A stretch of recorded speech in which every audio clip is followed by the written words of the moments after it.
You're listening to the Mezzo Guild podcast. بس أنا لازم أحسه الأول عشان أقوله. 아직 나의 어색한 한국말이 짤따рат하고 지적하진 말아주세요. Я хочу с тобой серьезно поговорить. Really good news, Farragut. No, I can quit this Modena as a here shot. Language learning, made simple. Hey guys, not too long ago I put together a really detailed how-to guide on how to start a language blog or how to start a language learning blog. And it was aimed at people who had never started one before. Really wanted to get into it, didn't really know where to begin. I put the post together in response to a lot of emails that I received from budding new bloggers who wanted advice.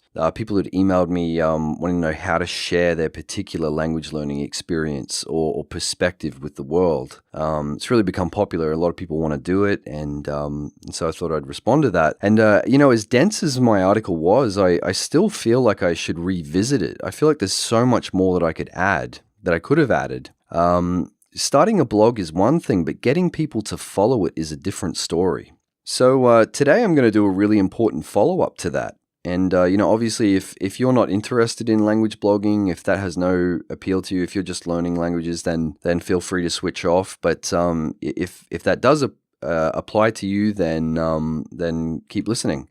It recently occurred to me that my blog is actually close to 8 years old, almost a decade. That's 8. Each year I routinely reflect and self-examine. I always ask myself the question, should I continue with it? Should I move on to something else? As I try to navigate the internet's rapidly changing landscape. Consumers of information are constantly changing their habits. It's honestly a real struggle to keep up with people. The way that people read and engage with blogs, with websites, with YouTube channels and social media accounts looks nothing like it did when I first began blogging about language learning 8 years ago. I also talked recently about the way that this has affected language app development, the way that language apps have been evolving. So I'm always asking, what language learning topics are important to people right now? What's pertinent? What problems are people experiencing? And, how do they prefer to find answers to those problems and consume information?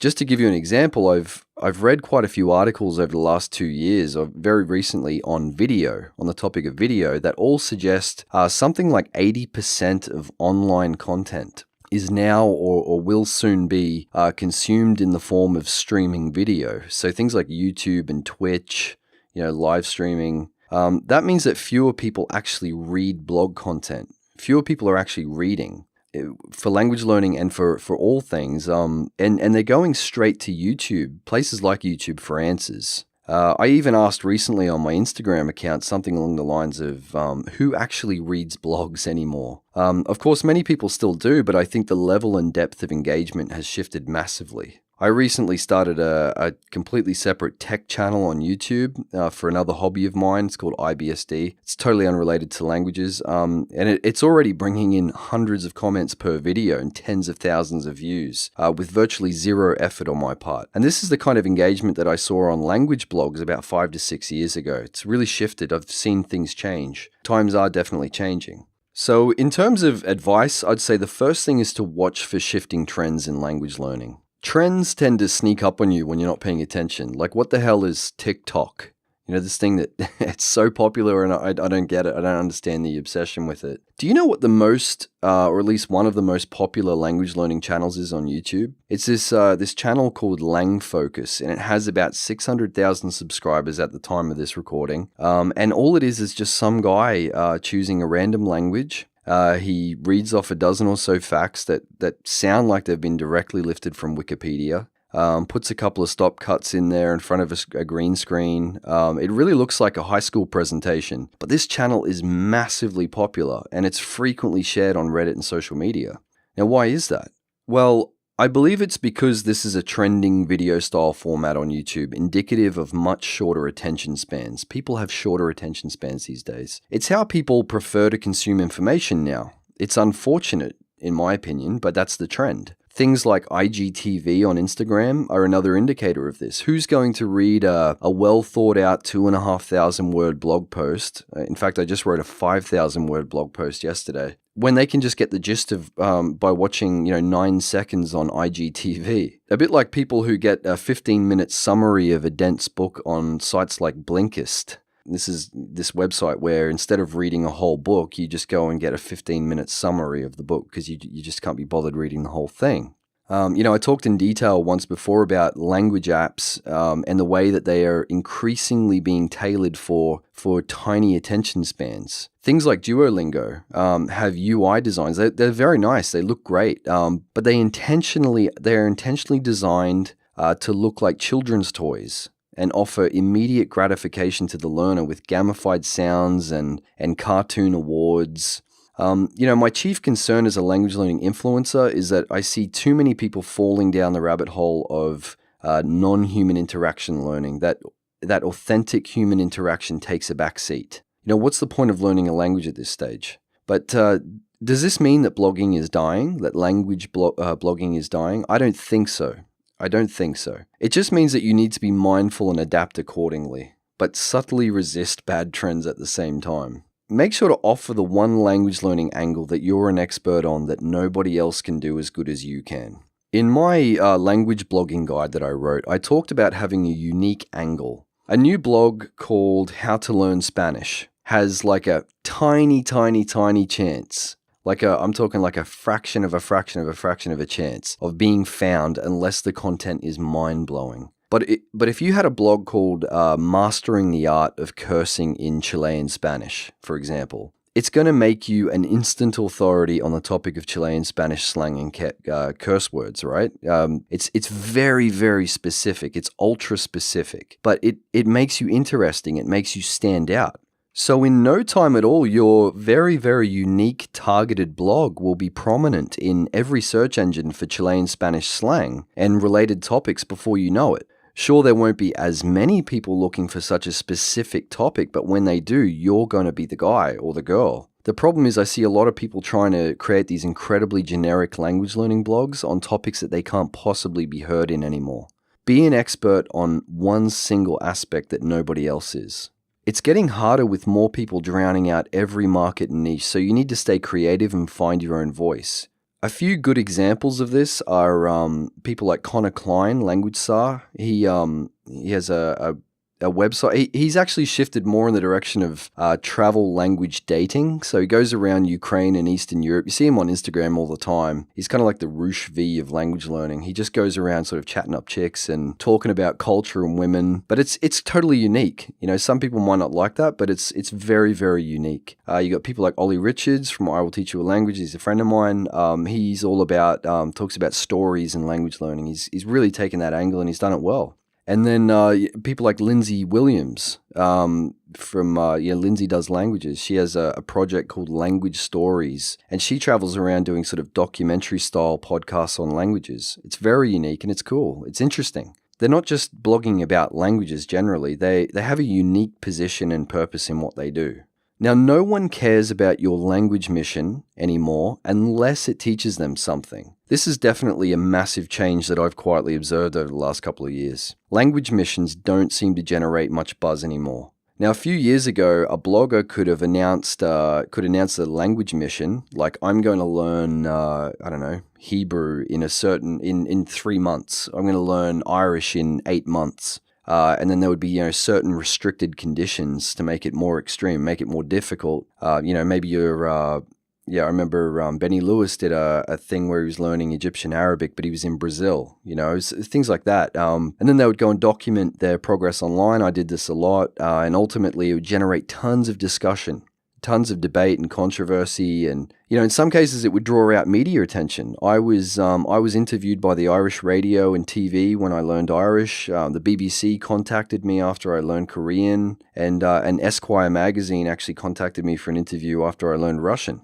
I think this was something that was originally popularized by Fluent in 3 months, and then many other bloggers and YouTubers caught on and started doing similar missions and challenges. But eventually it got to the point, and it's at the point now where sort of everyone starts doing this. Everyone's doing the, I'm learning language X in X months or years. It's been totally done to death. And what I'm noticing from my perspective is that, from my blog's perspective, is that subscribers are far less interested in the entertainment aspect.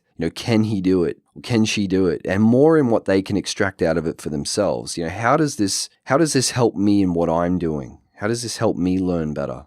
Ollie Richards recently did this with Italian. He did a mission, but he kind of did it from in order to show people how it's done, and it was I think he did very well with it. This has become especially clear since I announced my my own personal mission to relearn Koine Greek, something I did in seminary, and I've been doing it again, and attempting modern Greek at the same time. I've seen a lot of this. People want to know. People aren't just interested in observing and watching and being entertained. They want to know how it's done. They want help. Stop repeating what everyone else is saying about language learning. This goes back to my second point, which is that few language bloggers actually have a truly unique point of view, or that few language bloggers are truly doing something that is unique and special. You could easily read an article on one blog about language learning methods and strategies and then find the exact same opinion being echoed on most other blogs. If you want to remain relevant in this noisy climate, you need to bring something new to the table. And if your blog is a generic topic, then I doubt very much that there's anything fresh to introduce. Hence why you need to be ultra specific with your language niche. I post much less frequently than most other bloggers, I think, but there's a primary reason for this. When I'm considering something to write about, when I'm considering blog post content on language learning, I usually ask myself, number one, is anyone else talking about this? Number two, do I have a unique opinion or piece of advice on this? In case people are actually talking about it, do I have something unique to say? Three, if yes, then I'll share it. Then I'll share what I have to say. If no, then there's no point in me repeating what's already been said many, many times by others. It's just not interesting, and it's been done too many times. So, going back to one of my previous points, ensure that whatever it is you're saying is answering the questions people are continually asking. Okay, so I want to also touch on something else that I've seen a lot of new bloggers do over the last 12 months especially, and that is that writing fake positive reviews about language courses, books, or products is just total cancer. It is cancerous. Don't do it. I call blogs that do this sort of thing review farms. And if you've ever gone looking for a product review, for any kind of product review on Google or YouTube, and you've had to sift through dozens of spammy 5-star recommendations, then you know what I mean.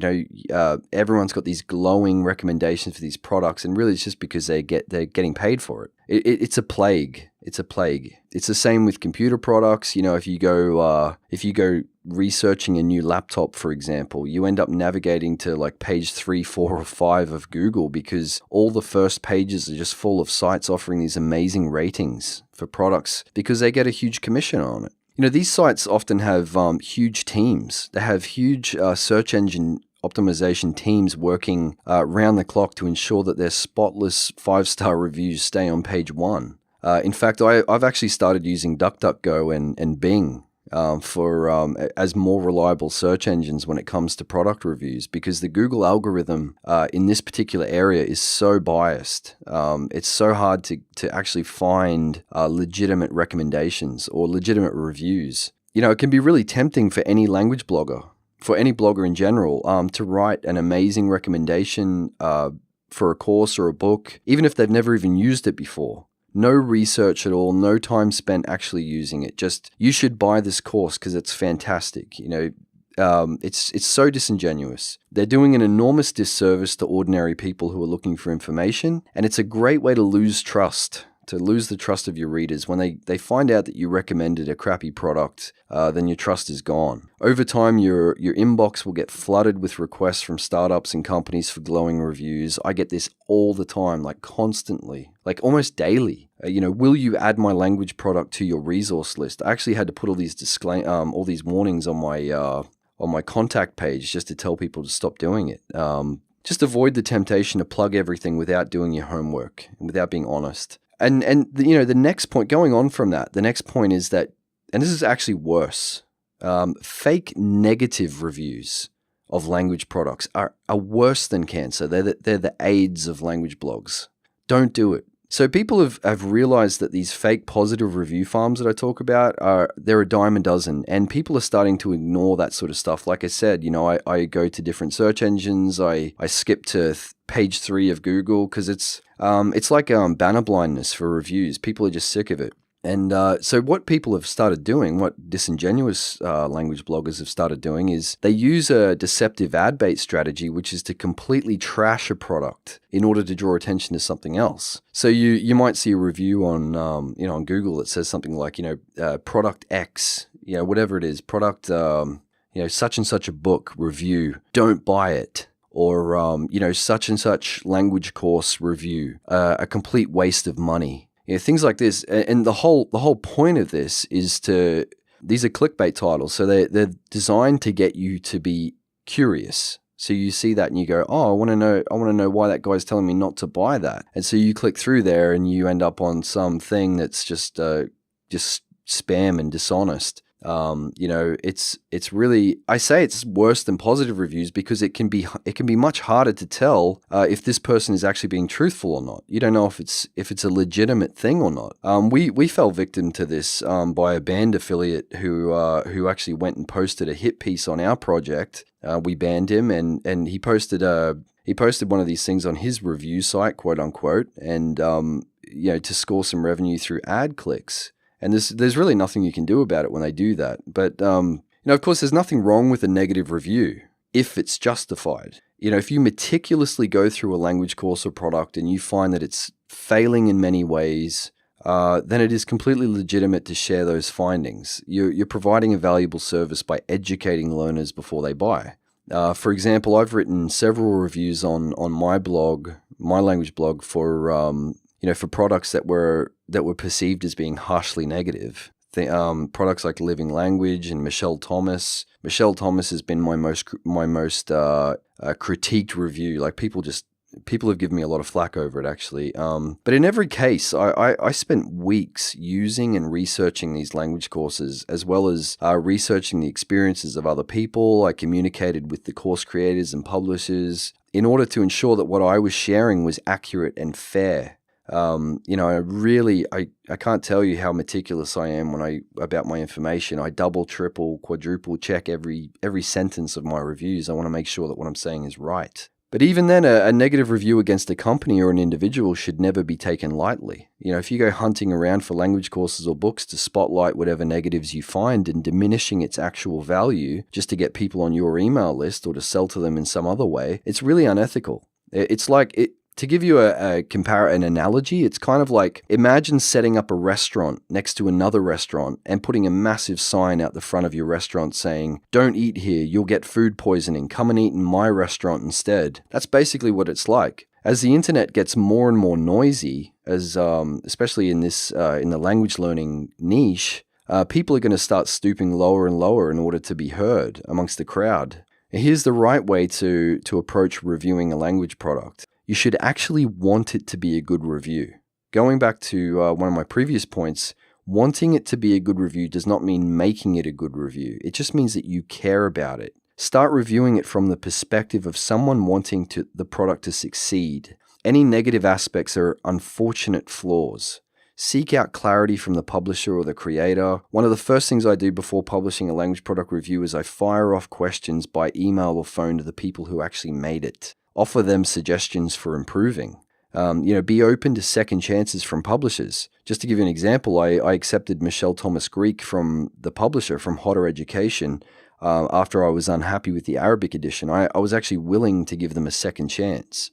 So in terms of actually coming up with content ideas, make sure you write blog posts that solve language learning problems and forget about search engine optimization and these sorts of things.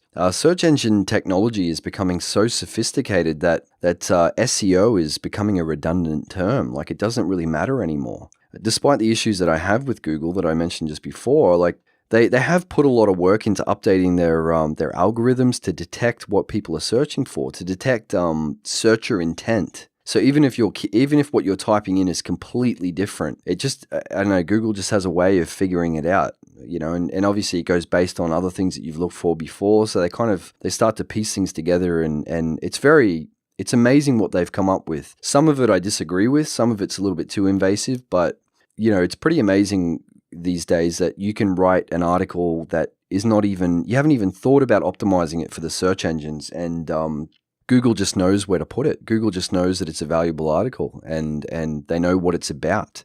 Sometimes I'll search Google for something, and I'll word it in my own way. Then it comes back with an answer that is dead accurate, but it's not the same wording. Now, I subscribe to a lot of language blogs, new and well-established blogs by RSS. People do still use RSS. That's how I read my blogs. And there's one thing that I'm noticing more and more lately is that bloggers are putting out these increasingly clickbaity titles for search value. I've done this as well a couple of times. I have been guilty of this, but I don't do it anymore. I just think it's dumb. So a couple of examples that I've seen in my RSS reader recently are things like 7 incredible reasons why you should learn Spanish, or 32 amazing movies for learning French, or 86 Portuguese phrases to help you get around Lisbon. Things like that. You know who reads posts like this? Teenagers with a 2.5 second attention span. Seriously, I feel like well thought out posts based on a writer's language learning experience or research are becoming seriously rare. Like, how many X reasons, movies, phrases, etc. do people actually need? Instead of trying to find these SEO keywords to write these fluff articles with a 98% bounce rate, try actually solving language problems, solving people's learning problems, or be uniquely entertaining. Whatever language it is that you're learning or you're fluent in, you have so much to offer your readers. So share it. Find out where the biggest pain points are in language learning, in learning the target language that you have, and focus on providing those solutions. And I would also say, pretend that you are the only language blogger on the internet. This might sound a little bit contradictory after my last point, but here goes. Just stop reading other blogs for a while. Stop watching language learning channels on YouTube. Pretend that you are the only person on the whole internet writing about the things that you are. Otherwise, this is what starts to happen. Number one, you keep comparing yourself to what other people are saying and doing. And number two, you're being influenced way too much by their discourse, so much so that you actually start sounding like everybody else. That's just what I mentioned before. I check in from time to time to see what people are up to, but overall, I intentionally just try to focus on what I'm doing. I don't want to find myself blogging about the same language topics everyone else is talking about or starting to sound like them. Whether it's blog topics, resource reviews, or just a general style of speaking, I want to stay uniquely me. I can't tell you how many times I've been encouraged by hearing people refer to me as very different to other bloggers, quote unquote. It's seriously the best compliment I get when people say, I really like your blog because it's totally different to everybody else. I love that because that's what I'm aiming for. I want to be myself. Language learning blog creativity can only come from actually learning languages. This should be an obvious point, but I don't think it is. I think people need to hear it. It's hard to continue producing blog content, language content, or YouTube content when you're out of creativity. And where does language learning creativity come from? Where does it originate from? Actually learning languages. In fact, I find that sometimes my mind will start to work like this. It'll be like, oh, I really need to write something for the Mezzafani Guild today. Oh man, what am I going to do? I need to write something. What can I write about? And that is totally wrong. It's the worst. That is the worst way to go about it. It should always be, and I have to correct myself on this sometimes. Wow, I just had an amazing experience practicing that language or learning that language or using that resource. I can't believe I just learned that. This is so interesting. And then a follow on from that should be, this would make an excellent blog post, or this would make an excellent video. So you're starting from the experience, and then from that experience, you're being inspired to create content, to share it. The best content that I've ever created, and the stuff that is on my blog that has actually gone viral, has been born out of my experiences. I'm learning a language, or I'm doing some kind of cultural immersion. I have some experience or learn something new, and then I share it. creating content to fill a schedule is just a guaranteed formula for flatline posts that nobody cares about. If you're not actively learning a language, then your creativity will dry up fast. And I say this from experience because it has happened to me many times. So when I find myself in the mindset of trying to come up with ideas for content to make, that usually indicates to me that it's time to go out and start speaking my target languages again with people. So I hope this helped. If you've got any thoughts on this, you can head over to my blog and leave a comment on this article. And I'd love to know if this has been beneficial to you. Thanks, guys.